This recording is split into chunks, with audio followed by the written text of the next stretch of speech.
مڵکی گشتی بۆ بەرژەوەندی تایبەت ئەمە بابەتێکە کە لە هەرێمی کوردستاندا زۆر بەکار ئەهێنرێت لەلایەن کەسانی دەستڕۆشتوو دەسەڵاتدارەوە بۆ مەرامی تایبەتی خۆیان زۆرێک لەو ئەرز و زۆرێک لەو مڵکانی کە هەیە بە شێوازی جیاواز پەخشان و تەخشانیەکان لێرە و لەوێ و گەرویسیان پرۆژەیەکی بازرگانی لەسەرەکەنەوە ئەگەر نایانویست ئەوە ئەیەن بە لایەنێکی دیاریکراوە بوو زۆر جار بۆ بانگەشەش بەکارهێنن کە ئێمە ئێستا لە کاتی بانگەشەی هەڵبژاردنەکانین ئەوە دەبینین کە زیاتر لە هەر کاتێکی تر هەندێک پێشەلکاری دەکرێت بە مافی گشتی خەڵک وە بە بەرژەوەندی گشتەکانی خەڵک لێرە و لەوێ ڕۆژانە چەندین پرۆژەی تایبەت و جیاواز دەکرێتەوە لە کاتێکدام پرۆژانە چەندین ساڵەوە لانراوە تەنها بۆ بەرچاوی کامێراکانە و بۆ ئەوەی کە بڵێن ئێمە کارێکمان کردو جیاواز لە پێشتر و زۆرێک لەو ناوچانەی کە هەن لە هەرێمی کوردستاندا پراوێز خراون لە زۆر ڕۆ لە ڕووی خزمەتگوزاریەوە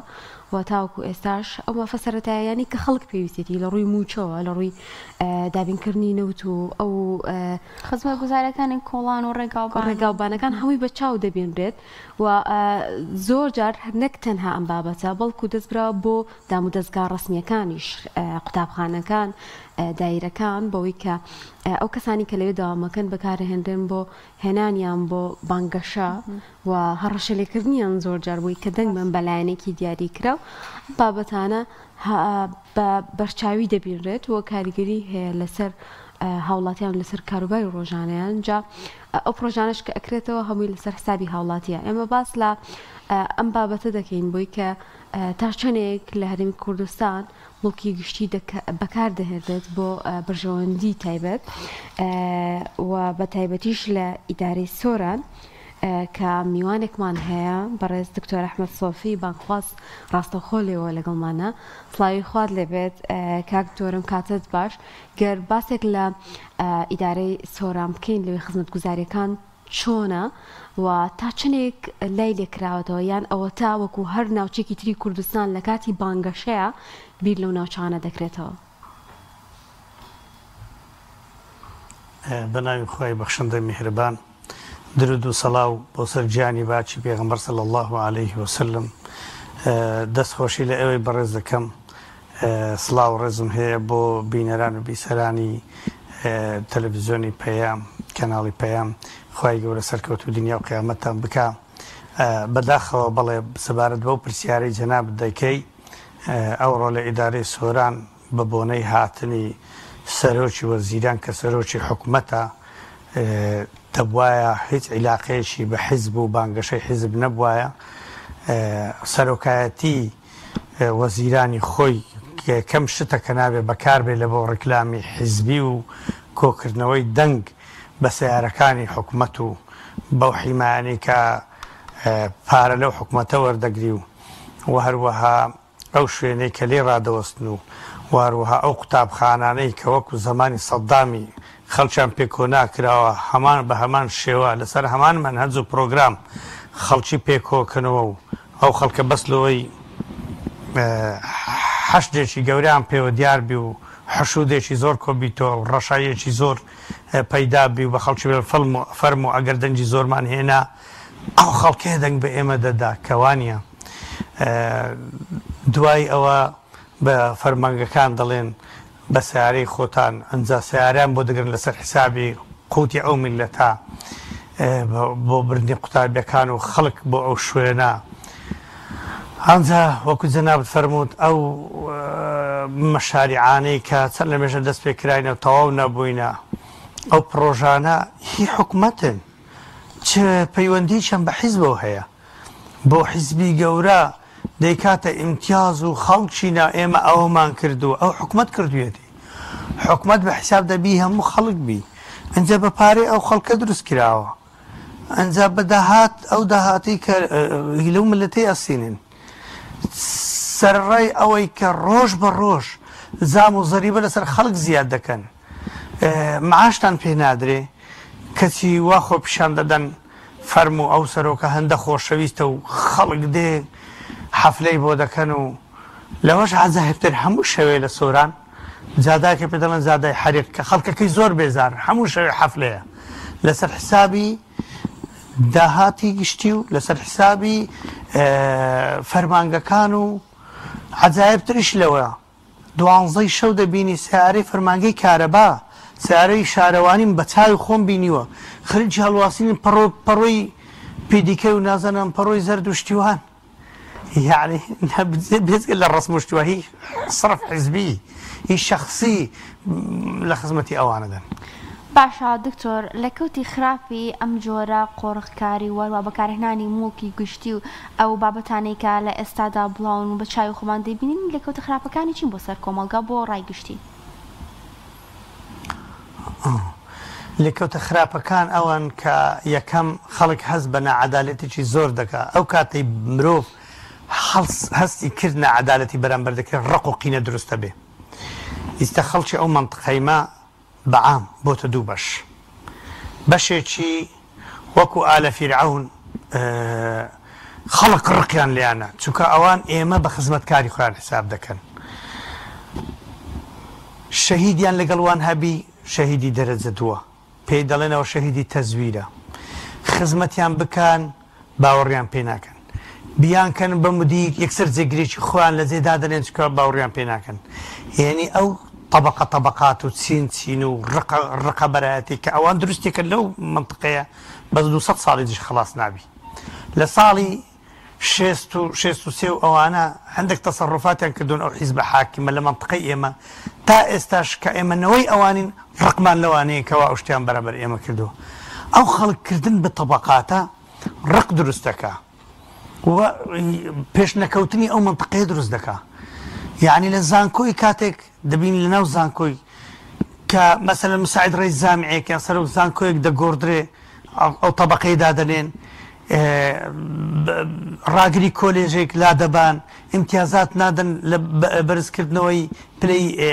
زانستی لە بۆ طبقەی دووەم یعنی ڕقەبەرێکی وا دروست دەبێ بەیانی دوو بەیانی ئەوانە هەمووی وەکو دژمن تەماشێکدی دەکەن یەکەم واجبی سەرۆک و حکومت ئەوەیە خەڵک بکە ببرایەک پێغەمبەری خوا صلی الله عليه وسلم کە چۆن ئەو مەدینە پێش دروستکردنی مەدینە خەڵکی کرد بە برای یەکتری مزگەوتی دروست کرد ئەمانە دژمنی مزگەوتن ئەمانە من لێرە 15 ساڵ خزمەتم کردووە 7 ساڵە لە مزگەوت دەریان کردوم قەت ڕۆژێک شتێکم نەگوتۆ کە بێتە مایە ڕق لێبوونەوە بەڵکو یعنی بەجددی ئیشم لەسەرەوەیە کرد لە ناو مزگەوت لە دەرەوەی مزگەوت لە وتارەکەم ڕقابەتی و عشیرەتگەراتی و قەومایەتی نەمینی و قەبیلەتی نەمینی کەچی ئەوانە درستی دەکەنەوە جارێکی دیکە یعنی ئەوانە خەڵکی دەکەن بە طبقە سەر بە خۆیان حکومەت و هەمووشت لە خزمەتیوانە طبقەکەش قێزەون و خەدەم و حەشەم و خزمەتکار و خزمەت گوزار و تا یەکێک تەعین دەبی چاوی دەردێ و تا معاشێک موچێکی دەبڕیتەوە دەبێ بە گرێبەست دەیکوژی یعنی تەنانەت بچی لە نەخۆشخانە هەستبەوەی دەکەی لە دایرەکان هەستبەوەی دەکەی لە فەرمانگەکان یەکێکە هەستبەوەی دەکەی کە خەڵکیان کردوتە دوو طبقە لە نەتیجە و لە سەرنجامی ئەو تەسەڕفاتانەی کە جەنابەت پرسیاری لێ دەکەی. باشە کاکتۆر من ئەم بەیانیە هەر پێشەوەی کە بێم بۆ دەوام بابەتێکم خوێندەوە باسی لەوە کرد بۆ ئەوەی کە تۆ هەژمونی خۆت دەسەڵاتی خۆت بەسەر کۆمەلگایەکدا بسەپێنی ئەوە پێویستە دادگاکان بەکاربهێنی هەر کەسێکە دویست بیکەیتە زیندانەوە لەگەڵیشیە ڕای گشتی و ڕاگەاندن و میدیا بەکاربهێنی بۆ چەواشەکاری پێت وایە ئێسامە لە هەرێمی کوردستان دەگوزارێ؟ 100% دەگوزارێ لە هەردوو زۆنەکەیە ئەو شتە دەگوزارێتن یعنی ئەمن ئێستا هیچ شوێنێکم نێچم بچم بۆی بڵێم کاکە من بە ڕێنمایی لادراوم لە جیاتی بە یاسا لا بدرێم کاکە زەریبە لە هەموو دنیای خۆی دەبێ پەرلەمان قەرار لەسەر بدا یاسایەک دەربکە زیاد ببێ لێرە بێ پەرلەمان و بێ یاسا زەریبە زیادیان کردەوە لەسەر ئەو کەچی بەراورد بە حکوومەتی عێراق ئەو زەریبانە چەند جارە کراونەتەوە لە پارەی کارەبا بگرا لە پارەی ئاو بگرا خەریکە نەخۆشخانەکانەکەن بە کەرتی تەندروستی ماڵوێرانی بۆ ئەو کەسەی نەخۆشێکی هەبی بچێتە نەخۆشخانە کاری کردی تایبەت کە هی خۆیان و لەگەڵیان شەریک و هاو بەشن یعنی کارەساتێکی زۆر گەورە لە وڵاتی ڕۆدە لە سەرنجامی ئەو تەسەڕفاتی ئەوان بەڵێ شوێنێکم نییە بچم پەنای بۆ بم بچم بۆ دادگا دادگا کێ حاکمەکەی داناوە حاکمە بەڕێزەش دەست و پەلی بەستراوە ناتوانێت قسە بکە یعنی زۆر لە متەهەمەکان بە دادوەرەکان دەڵێن زۆر جار لەو لەم لا پێ دەڵێن بەداخەوە بۆ تۆ کە ئاوا قەرار دەدەین دادگای عسکەریان هەیە دادگای نازانم چیان هەیە هەرخوای گەورە دەزانێت ئەو وڵاتە چۆن بەڕێوە دەچێت. دکتۆر ئەحمەد لە قسەکانتەوە ئەوە دەرئەکەوێت کە هۆکاری سەرەکی بوونی بەکارهێنانی مۆڵکی گشتی هاوڵاتیان بۆ بەرژەوەندی حیزبی یاخود بۆ بەرژەوەندی تاکەسی مەبەستی شخصی ئەوەیە کە یاسا سەروەر نییە و سەرجەمدام و دەستگاکان و تەنانەت دادگاکانیش بە حیزبی کراون.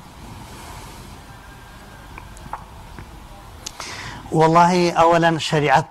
بەرقەرار نییە پیاوەک چوو بۆ لای ئیمامی عەلی هەندێک کە فەرموو عومەری کوڕی عەبدولعەزیز وتی ئیشی خۆت هەیە یان ئیشی میلەت وتی نەوەڵڵا ئیشی میلەتم هەیە قەندیلێکی لەلا بوو کاتی خۆ ڕۆناکای قەندیل بوو یعنی هەندێک بابرێن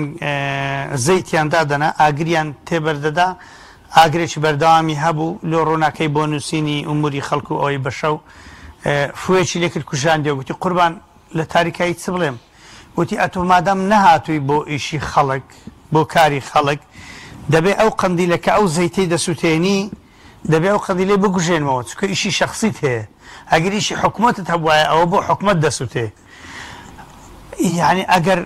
شریعەتی خوا بەرقەرار بێ ئەو کەسە زەمیری و وجدان لە دڵیدا هەبێ لە خودای گەورە بترسێ نابی مافی گشتی خەڵک بۆ شخصی خۆ و عائیلەی خۆی و حیزبی خۆی و خەڵکی خەواسی خۆی بەکاربێنی ئەوە یەک دووهەم لە هەموو دنیا یاسا هەیە سیاری میری سیاری حکوومەت دەبێت بۆ ئیشی حکوومەت بەکاربێ هەر کاتێک بۆ حیزبێک یان بۆ شخصێک یان بۆ کەسێک بەکار هات لێ پێچنەوە هەیە هێچێ لێ پێچنەوە لەوانە بکە کەس لەوانە سەروەرتر نییە ئەمانە بەدەسەڵاتی خۆیان کردوتە سەروەری ئەو خەڵکە و هیچ کەسێک ناتوانانی پێیان بڵێ من عینە لەکە هادا کەس نییە پێیان بڵێ بڵات کرد کەس نییە پێیان بڵێ چۆن ئەوەت کرد لە تەلەڤیزیۆنی لە کەناڵی پەیام ڕاتەحەداکەم ئەوڕۆ کەسێک بتوانێت ڕەخنە لە وەزعی بگری زۆر کەمە تاقە کەسێک نێوە ئەوڕۆ مقابلەتان کردی بڵێ باشە سەرۆکی وەزیران دێتە سۆران سەرۆکی وەزیران سەرۆکی حکوومەتە بۆچی دەبێت قوتابخانەکان لە دەوامکردن ڕابۆستن زانکۆ یعنی زانکۆ لەو مستەوای بێتە خوارێ یعنی مامۆستای زانکۆ تەڵەبەی قوتابی زانکۆ بچن بۆ حەفلە و ئەوە چیە وەڵا سەرۆکی وەزیران تەشریفی هێناوە ئەگە بۆش ڕاگەاندنی پارکێکی نیشتیمانی بە لە سۆران چەند خۆش بوو هەتا ئێستا پارکێکی نیشتیمان لێ نییە ئەگە بۆ ڕاگەاندنی دەرەنجامی ئەو کارەساتە بوو کە باڵەخانەیەک لە سۆران سوتا مامۆستای زانکۆش تێدا سوتا 13 کەسی تێدا سوتا و ئاگریان تێبەر بوو ئامرازێک نەبوو کە خەڵک بچی دەربازیان کە سەران هێنا بوو دەرێت زمانی تەلەفۆنە هاوارە دەکرێت ئێوە ڕزگارمان کەن کەسێک نەبوو ڕزگاریان بکە هەمویان خنکان و مردن لێ مامۆستای زانکۆ دڵت نایە تەماشای شکل و شێوەیان بکەیت تا ئێستا دەرەنجامەکەش ڕانەگەێندا خەڵک لە خوارێ ئەوە لا حەولە وەلا قووەتە ئیلا بالله تەماشای دەکرد ئیتر خەڵک یعنی چاوەڕێ شتی گەورە دەکە بۆ سۆران بۆ دەوروبەری بۆ جاداکانی بۆ کەندی کارتی تەندروستی بۆ هەموو چاکانی کەچی ئەوانە دێن هەر خەریکی دانیشتن بە شان و باڵی خۆیان بڵێن کاکە ئێمە ئەو هامان کرد ماوامان کرد زادەمان دروست کرد بە زادەکایشی تۆیشی حکوومەتە حکوومەت دروست کردەوە واجبیشە دروستی بکە. باشە کاک دکتۆر ئەگەر ئەو لایەنە سیاسیانی کە خۆیان بەلایەنی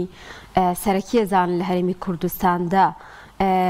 ئەوە لایەنێکی سیاسی جەماوەرین چ پێویست ئەکا ئەو کاتە تۆبی زانکۆکان داخیت و خوێندگاکان داخیت و فەرمانگەکان داخیت بۆ ئەوەی ئەم خەڵکە کۆبکەیتەوە بۆ بانگەشێکی خۆت ئایا هەر بەڕاستی پێت وایە ئەمانە جەماوەرین یان بۆچی زۆر و زەبر بەکارهێن بۆ کۆکردنەوە و کۆکردنەوەی خەڵک و بەکارهێنانیان بۆ بانگەشە؟